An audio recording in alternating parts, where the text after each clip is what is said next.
이 시간 우리가 함께 나눌 하나님의 말씀 보도록 하겠습니다. 요한복음 14장 16절에서 17절까지 말씀입니다.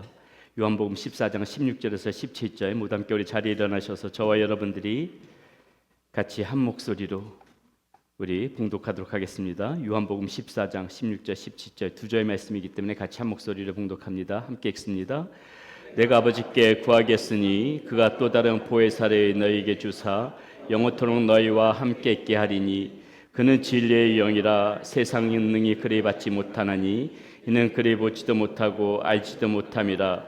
그러나 너희는 그리 아나니 그는 너희와 함께 거하시며 또 너희 속에 계시겠습니다. 아멘. 할렐루야. 예, 우리 자리 앉지 마시고요. 앞뒤에 사람 바라보면서 우리 한번 인사 한번 악수도 한번 하시고요. 같이 서로 인사 한번 나누겠습니다. 네, 반갑습니다. 네.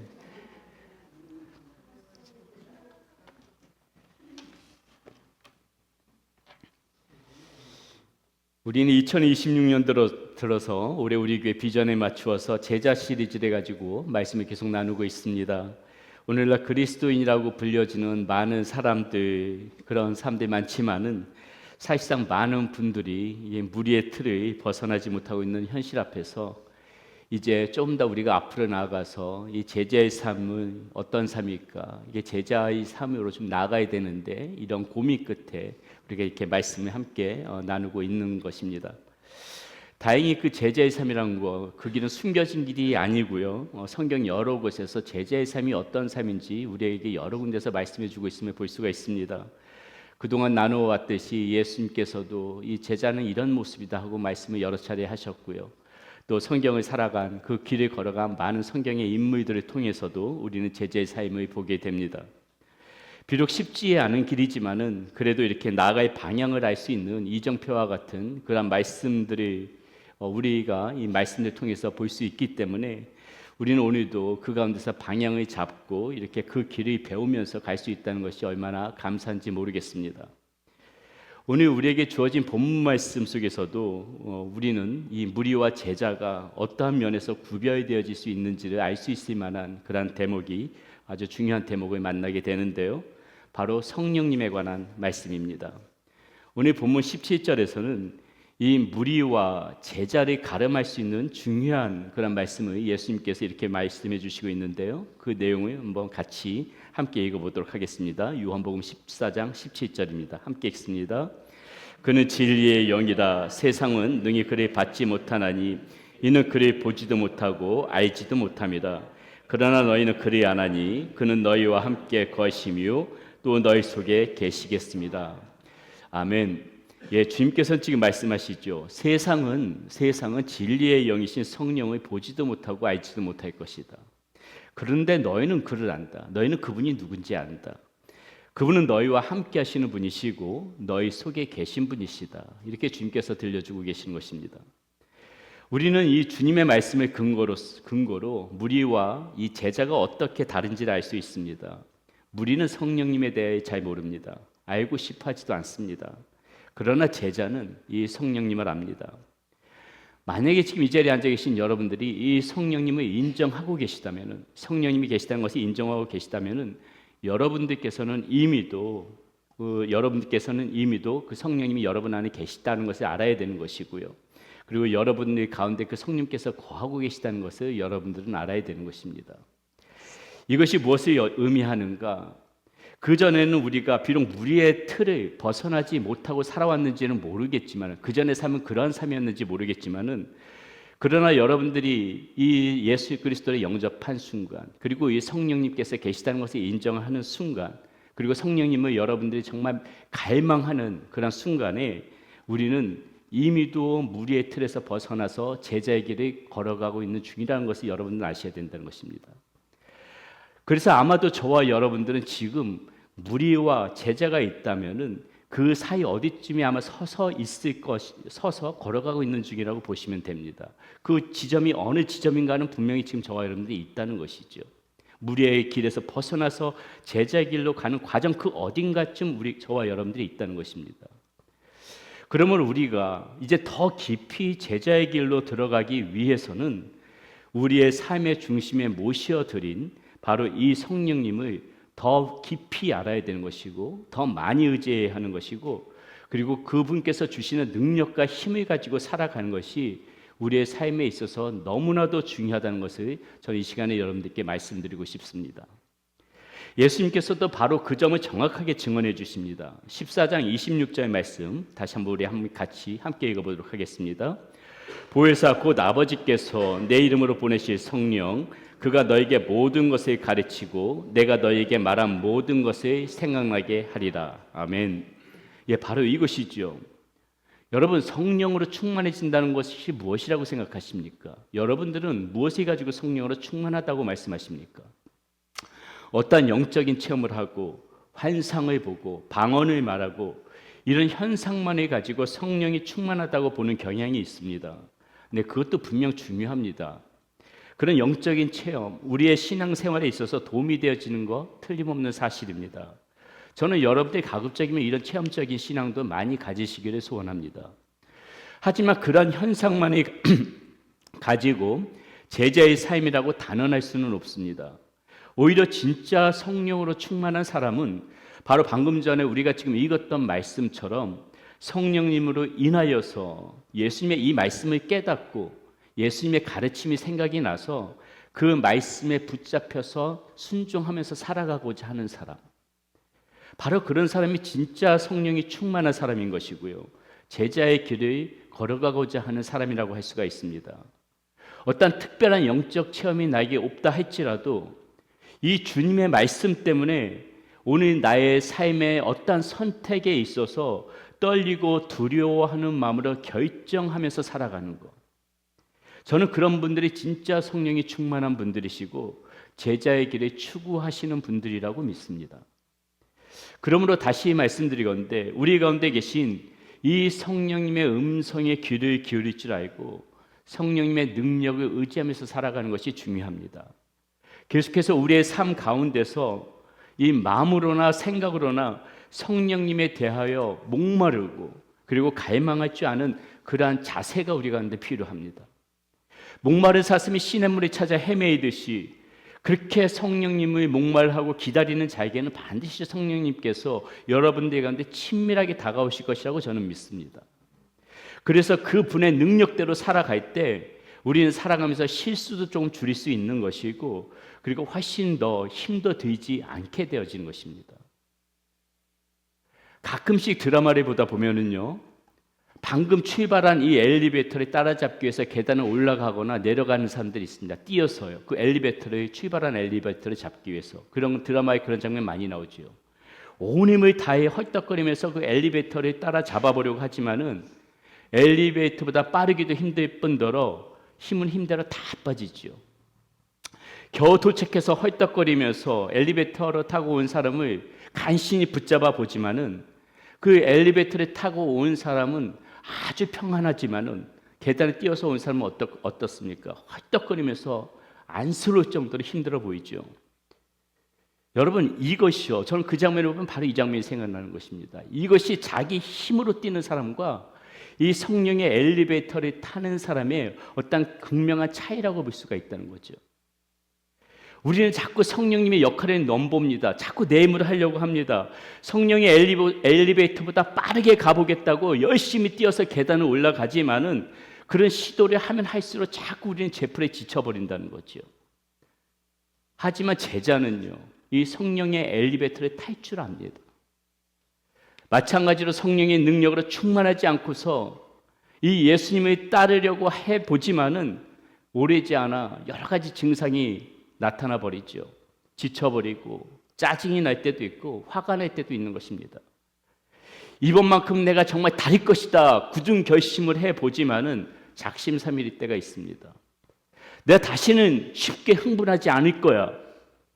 다시는 요만한 일에 화내지 않을 거야. 다시는 이런 말투나 쓰지 않을 거야. 다시는 나 이런 행동하지 않을 거야. 한밤중에 깨어서 똑같은 다짐을 해보지만 소용이 없을 때가 있습니다. 내 힘으로 내 의지대로 예수님을 따라 보겠다고 애쓰지만 실패하고 자꾸 좌절만 맛볼 뿐입니다. 이렇게 성령의 능력으로 충만하지 않고서 예수님을 따르려고 하면은 인생의 무게에 우리는 자꾸 무릎을 꿇을 수밖에 없다라는 것이죠. 그러므로 나의 힘만으로 그 문제를 극복할 수 없음을 우리는 빨리 알아야 되는 것입니다. 제자는 성령의 능력이 없이는 인생의 난관을 헤쳐갈 수 없다는 것을 깨닫고 그 사실을 깨닫고 살아가는 사람이에요. 복음서에 보면은요, 이 제자들도 처음부터 성령님이란 존재를 깨달았던 것이 아니라는 것을 알 수 있습니다. 당연하겠죠. 그들은 늘 예수님과 함께 있었기 때문에 성령님이란 존재를 알 필요가 없었습니다. 그런데 어느 날 갑자기 예수님께서 제자들에게 이렇게 말씀하십니다. 나는 곧 떠날 것이다. 당신의 죽음을 말씀하시죠. 그러면서 제자들에게 마음의 준비를 하라고 합니다. 제자들에겐 청천벽력 같은 말씀이죠. 언제까지나 그들과 함께 계실 줄 알았고 예수님과 함께 영광을 누릴 꿈에 젖어 있었던 이 제자들은 그 사실을 받아들이기가 힘들었을 것입니다. 그런 제자들에게 예수님은 이렇게 말씀하시죠. 그러나 내가 너희에게 실상을 말하노니 내가 떠나가는 것이 너희에게 유익이라. 내가 떠나가지 아니하면 보혜사가 너희에게로 오시지 아니할 것이요 가면 내가 그를 너희에게로 보내리니. 아멘. 예수님께서는 자신이 떠나시는 것이 더 좋다고 말씀하십니다. 왜 그렇게 말씀하셨을까요? 성경에 보면은요, 하나님께서 우리와 함께 계시다 이런 내용은 거의 구약에서 찾아볼 수 있습니다. 아브라함과 함께 계신 하나님, 이렇게 함께 계신 하나님, 요셉과 함께 계신 하나님, 모세와 함께 계신 하나님, 엘리야와 함께 계신 하나님. 그런데 이 신약에 들어서면 하나님과 함께 계시다는 표현이 잘 안 나옵니다. 그 대신 표현이 살짝 바뀌어지게 되는데 어떻게 바뀌어지는가? 구약에서는 하나님이 우리와 함께 계시다 이렇게 말씀하시는데 신약에서는 대부분 어떻게 말씀하시는가? 하나님께서 우리 안에 계시다. 우리 안에 계시다. 이렇게 말씀하고 계세요. 그렇다면 예수님께서 내가 떠나는 것이 너에게 유익이라 하고 이렇게 말씀하신 그 이유를 우리가 알 수가 있게 되어집니다. 하나님께서 우리와 함께 계시는 것도 좋지만 그보다 더 좋은 것은 무엇이라고요? 우리 안에 계시는 것. 우리 안에 계시는 것. 예수님은 제자들과 함께 계셨지만 성령님 지금 어떻게 계십니까? 우리 안에 계시다는 거죠. 우리 안에. 시간과 공간을 초월하여서 우리 안에 계시는 것입니다. 무엇이 더 유익할까요? 무엇이 더 우리에게 유익할까요? 이와 같이 예수님을 영접하게 되면은 우리는 누구나 이 성령님을 선물로 받게 됩니다. 그것이 그분을 믿는 자들에게 주어지는 하나님의 약속입니다. 선물이기도 하고요. 따라서 문제는 무엇인가? 이미도 우리 안에 계신 이 성령의 능력을 내가 과연 의지할 수 있느냐? 이게 문제가 아니에요. 정말 문제는 무엇인가? 나에게 이 성령의 능력을 의지할 마음이 있느냐? 이게 문제라는 거죠. 그런 성령의 능력을 의지할 마음이 있는 사람만이 성령으로 충만해질 수가 있다는 것입니다. 성령은 이미 우리 안에 계시다니까는요. 성령의 능력을 의지하는 거 문제가 안 된다니까는요. 그게 문제가 아니에요. 문제는 우리가 살아가면서 내 안에 계신 이 성령님의 능력을 의지할 마음을 내가 가지고 살아가느냐. 그게 문제라는 거예요. 자, 그렇다면 어떻게 이렇게 우리가 성령의 능력으로 충만해질 수 있을까요? 우리는 다양한 상황 속에서 이 성령으로 충만해지는 것을 경험해보게 되죠. 매일같이 말씀을 묵상하고 말씀으로 자신을 채울 때 성령으로 충만해짐을 느낄 때가 있습니다. 지속적인 기도 가운데 성령으로 충만해질 때 있지요. 회개 속에서 자신을 자꾸 정결하게 할 때도 성령의 충만함을 맛봅니다. 말씀 속에서 순종하면서 자그마한 일에도 실천의 삶을 살아가고자 부단히 애쓸 때 성령으로 충만해질 때가 있습니다. 찬양 속에서도 나의 영이 충만해짐을 느낍니다. 이렇듯 성령으로 충만해지는 길은 여러 경로를 통해서 우리 가운데 찾아옵니다. 그러기 위해서 우리가 먼저 이렇게 성령으로 충만해지기 위해서 마음으로부터 먼저 선행되어야 할 것이 있는데 오늘은 이 시간에 한번 그것에 대해서 한 2가지 정도만 생각해 보려고 합니다. 자, 성령으로 충만해지기 위한 우리의 마음 자세 어떠해야 할까요? 첫 번째, 자신의 약함을 솔직히 인정해야 한다. 자신의 약함을 솔직히 인정해야 한다. 자신의 약함을 어떻게 하든지 숨기고 싶어하는 것이 우리 인간의 본성입니다. 어떤 설문조사를 봤더니요, 이 취업생들에게 면접 시 가장 난처한 질문 중에 하나가 무엇이냐고 물어봤더니 당신의 약점이 무엇입니까? 이 질문이 가장 어려운 질문이라고 이야기하는 것을 봤습니다. 아마도 이 질문에 순진하게 약점을 다 털어놓는 사람은 없을 것입니다. 저는 일을 조금 미루는 편입니다. 저는 사람들과 자주 다투는 편입니다. 저는 시간관념이 없습니다. 이런 식으로 자신의 약점을 면접관 앞에 다 이실직고 하는 그런 취업생들은 없을 거예요. 그래서 오직하면 이 구직 사이트 같은 데 보면은 이러한 질문에 대하여 대답하기 위한 전략 같은 것들을 소개해 주는 것을 볼 수가 있습니다. 그 중에서 가장 이야기하는 것이 약점을 강점으로 포장하라고 그러더라고요.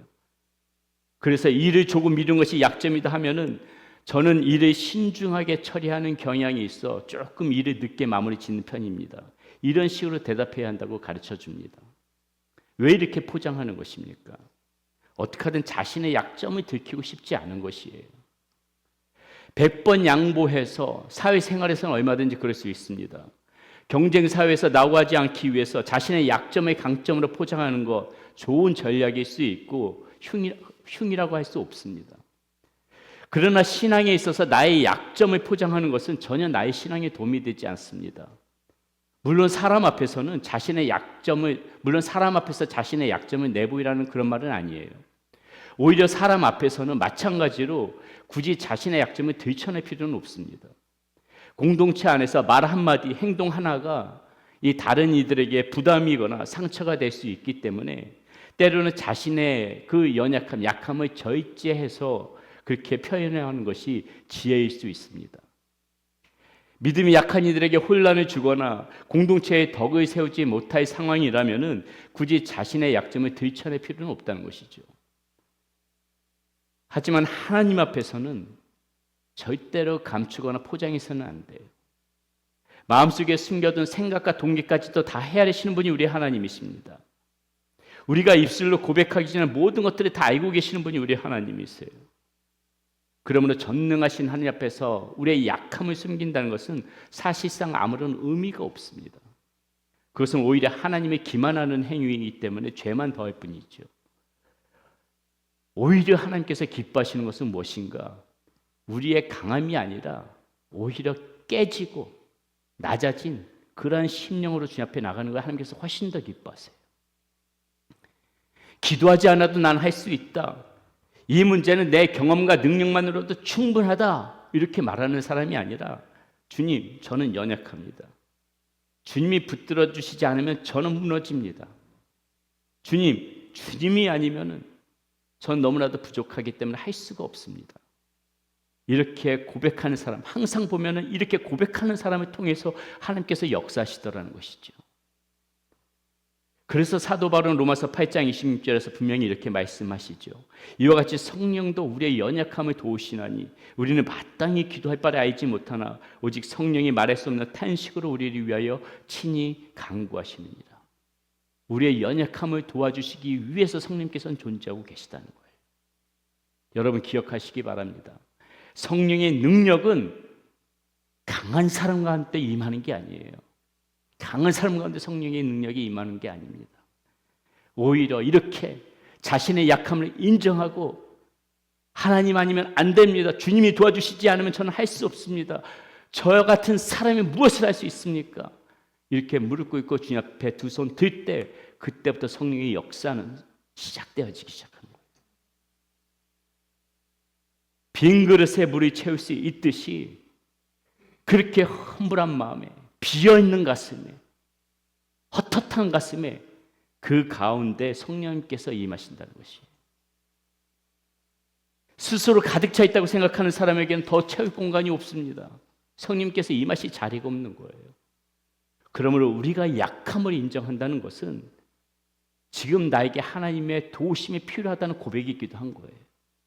하나님의 능력을 제가 의지할 수밖에 없다는 그런 믿음의 고백이기도 한 것입니다. 서울 동부 이천동의 온누리교회 잘 아실 것입니다. 설립한 목사님이 지금 소천하신 하영조 목사님이시죠. 사역 초창기부터 하 목사님 여러 가지 큰 질병을 겪은 것으로 알고 있습니다. 간암 진단을 받았고 수술과 투병을 반복해야 했습니다. 때로는 목회자에게 이런 질병은 약점이 되기도 합니다. 육신이 연약해서 약점이라기보다 어떤 점에서 약점이라고 할 수 있는가? 성도들의 시선에요. 이런 목회자의 질병은 덕이 이해 안 되어진다는 그러한 개념이 예전에 존재했었습니다.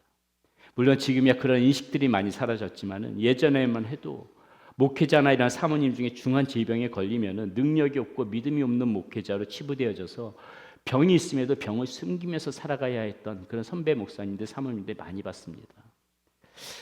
그런데 이 하영재 목사님이 자신의 질병을 사역의 장애물로 보지 않았습니다. 오히려 하나님 앞에서 자신의 한계를 인정하는 그런 통로로 받아들이셨지요. 그분은 한 설교에서 이렇게 말씀을 하십니다. 사람은 아프기 전까지는 자기가 강한 줄 압니다. 그러나 병상에 누워보면 아무것도 할 수 없음을 알게 됩니다. 그때 비로소 하나님의 진짜로 붙잡게 됩니다. 사랑하는 여러분, 우리는 약해서 쓰임받지 못한다고 생각합니다. 그러나 하나님께서는 약해서 쓰지 못하시는 것이 아니라 약함을 오히려 인정하지 않아서 쓰지 못하신다는 걸 알아야 돼요. 여러분, 혹시도 지금 여러분의 마음속에 감추고 있는 약점이 있습니까? 남에게 들킬까 봐 두려워 포장해온 연약함이 있습니까? 있을 것입니다. 이 자리에 저와 여러분들 모두 다 있을 것이에요. 없다고 말씀하실 분이 한 분이라도 계시면은 없는 것 같아요. 다 계신 것 같아요. 다 있습니다. 사람 앞에서는 감출 수 있어도 하나님 앞에서는 솔직해지시기 바랍니다. 주님, 저는 두렵습니다. 주님, 저는 믿음이 부족합니다. 주님, 저는 자꾸 넘어집니다. 이렇게 있는 모습을 가지고 하나님 앞에 나아가서 그 약점으로부터 좀 벗어나고자 변화되고자 몸부림칠 때 그때 성령님께서는 비로소 우리의 연약한 부분을 붙들어 주시는 것이고 우리의 약한 자리를 그 약한 부분을 하나님의 능력이 나타나는 능력이 머무는 자리로 바꾸어 주시기 시작하는 것입니다. 기억하시기 바랍니다. 자신의 약함을 인정하는 것이 성령 충만의 시작이다. 우리가 낮아질 때 성령님께서는 그 부분을 채워주시고 우리가 우리의 자신을 비울 때 그 부분을 성령님께서는 충만하게 하신다. 기억하시기 바랍니다. 무리에서 제자로 가는 발걸음 가운데는 이렇게 하나님 앞에 자신의 약함을 드러내며 나를 고치시고 새롭게 하시는 그 하나님의 능력을 우리가 구해야 하는 것이고 그런 분들에게 성령님께서 충만하게 역사하신다는 것을 잊지 마시기를 바라겠습니다. 그런 차원에서 우리는 어떻게 되는가? 두 번째 말씀 좀 더 깊이 보겠는데요. 숨겨둔 자리에까지 주님께 맡길 줄 알아야 된다. 이게 필요한 거예요. 이제는 그 비워져 있는 것에만 머무는 것이 아니라 이제 그거에 대해 모든 하나도 남김없이 주님께 맡기는 모습이 필요하다는 거예요. 예전에도 이 책에 관해서 말씀드린 바가 있는데 로버트 멍어가 쓴 내 마음 그리스도인의 집이라는 책이 있습니다. 아마 여러분들 중에서도 읽어보신 분들 계실 겁니다. 우리의 이 마음을 집으로 하나의 집으로 형상화한 그런 책이죠. 어느 날 갑자기 예수님께서 나의 집으로 찾아오십니다. 그리고는 나의 집에 거하시겠다고 말씀을 하세요. 이 주인공은 반갑기도 하고 한편으로는 두려워하면서 그 예수님을 모셔드립니다. 모셔드려서 자신의 집을 둘러보니까는 그전에 한 번도 생각해보지 않았던 여러 가지 신경 쓰이는 것들이 많이 있는 거예요. 주님의 시선으로 우리 집을 둘러볼 텐데 주님께서 보시기에 이것은 부끄러운 것이 아닐까, 이런 것들은 주님 앞에 보이고 싶지 않은데 이런 것들이 집에 너무나도 많은 것입니다. 그래서 서둘러서 이 주인공은 자신의 안방, 거실, 화장실, 거라지, 서재, 이런 부엌 할 것 없이 조금이라도 주님의 눈에 거슬릴 만한 것들이 치워나가기 시작합니다. 예수님께서는 그 모습을 흐뭇하게 바라보고 계시지요. 자, 그리고 이제 이렇게 행복한 주님과의 동행이 시작됩니다. 주님과 오붓하게 대화도 나누고 주님께서 가르쳐 주시는 그런 말씀도 배우고 그리고 주님이 들려주시는 그 말씀으로 은혜도 받고 그런 시간들이 한동안 지속되어져서 너무나도 즐거운 시간을 보냈는데 우리 사람이잖아요. 인간이다 보니까는 이제 조금 그 시간들이 너무 지루해지고 또 너무 무료해지는 겁니다. 자기도 놀고 싶은데, 주님과 좀 떠나서 놀고 싶은데, 그래서 몇 번 그렇게 밖에서 놀다가 노는 시간들이 좀 길어지는 거예요. 그러다 보니까 주님과 약속 시간을 지키지 못할 때가 있습니다. 늦어질 때가 있습니다. 어떤 때는 주님이 계속해서 혼자서 나를 기다리고 있는 모습을 늦게 들어와서 보게 됩니다. 그러던 어느 날 예수님께서 갑자기 2층에 있는 한 곳을 가리키면서 저기 위에서 썩은 냄새가 난다고 말해요. 그러면서 그것이 치워야 한다고 말합니다. 그곳에 무엇이 있었는가? 아주 조그만 공간이에요. 조그만 공간인데 거기에 그냥 자신의 소소한 것들을 담아둔 창고입니다. 별로 중요한 것 들어있지도 않아요. 그냥 자신의 소소한 것들을 담아두고 있는 그런 창고인데, 그 예수님께서는 자꾸 그것에서 썩은 냄새가 난다고 그것을 치워야 된다고 말씀하시는 것이죠. 이 주인공의 마음에 순간 분노가 일어납니다. 그래서 이렇게 예수님께 항변하지요. 주님, 저는 주님께 모든 것을 다 내어드리지 않았습니까? 모든 것들을 다 보면서 주님 보셨잖아요. 다 치우지 않았습니까? 깨끗하게 하지 않았습니까? 저 조그만 공간, 저거 별거 들어있지 않습니다. 저거 하나 정도 남겨줄 수 있는 거잖아요. 저를 위해서 남겨둘 수 있는 거잖아요. 그런데 주님께서는 단호하십니다. 거기서 나는 썩은 냄새를 견딜 수 없으니 치우지 않게 네가 않을 거면은 내가 이 집을 나가겠다고 말씀을 하세요. 실랑이를 하다가 이 주인공을 할 수 없이 말합니다. 알았어요, 주님, 알겠다고요. 그런데 저는 제 힘으로는 못 치울 것 같아요. 주님이 치워주세요. 그러면서 그 창고의 열쇠를 주님 앞에 맡기죠. 주님께서는 그 열쇠를 가지고 거침없이 그 공간을 열어 제끼고 한순간에 그 공간을 깨끗이 치워버립니다. 주님께서 깨끗이 그렇게 치웠을 적에 그 순간에 이전에는 맡을 수 없었던 그 상쾌하고 향기로운 바람이 그 온 집안으로 가득히 불어오는 것을 이 주인공은 느끼면서 이 책은 마무리되어지죠. 사랑하는 여러분,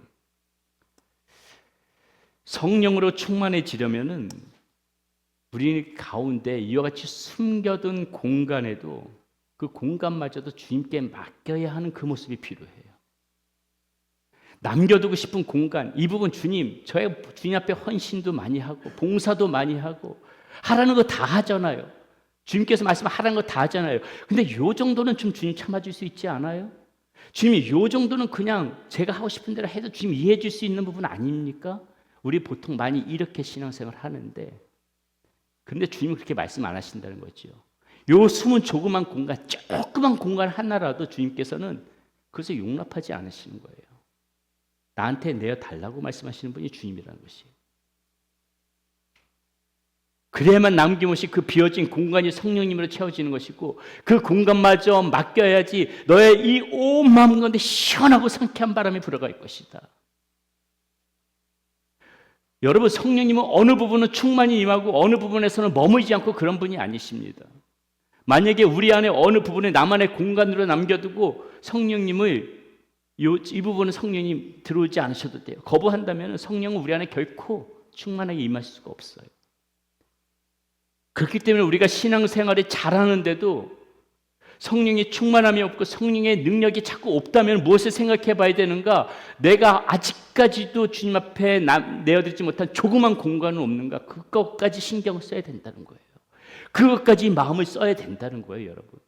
왜 나는 신앙생활을 오래 했는데도 왜 계속 똑같지? 왜 나는 신앙생활을 이토록 하고 말씀을 많이 읽는데 왜 내 삶에 변화가 없지? 여러분, 그러신 분들 그 부분을 꼭 한번 생각해 보시란 말이에요. 내 안에 지금 남겨두고 있는 공간이 무엇이 있을까?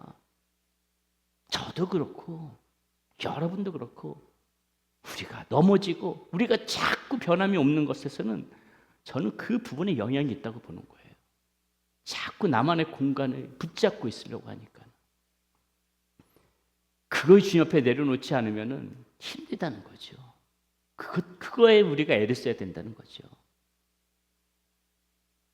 그러므로 제자는요, 매 순간 성령의 능력에 충만하기를 기도하면서 살아가야 합니다. 내가 나를 비운다는 것이 힘들기 때문에 이 책의 주인공처럼 더욱 주님께 요청하면서 성령님의 도우심을 좀 구해야 되는 거예요. 주님, 제가 정말 할 수가 없어요. 자꾸 해보려고 하지만 자꾸 이게 안 돼요, 주님. 주님께서 치워주세요.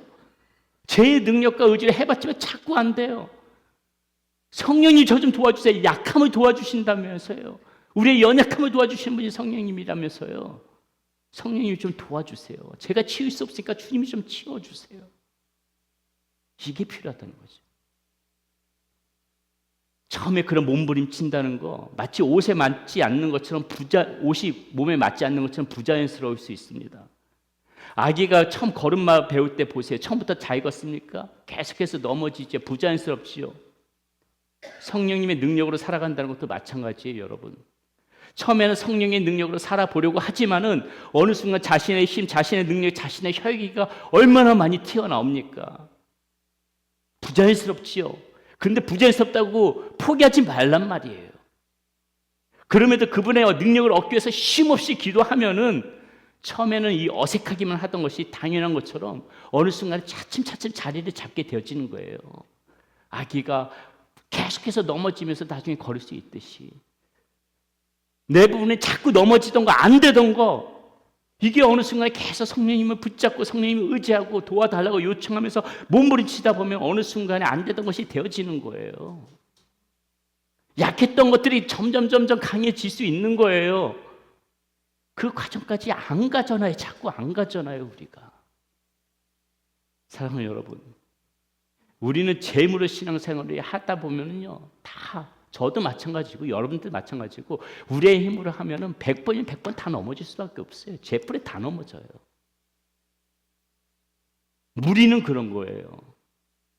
하지만 예수님께서는 제자들에게 성령님께서 오셔서 능력을 주실 것이라고 분명히 약속해 주셨어요.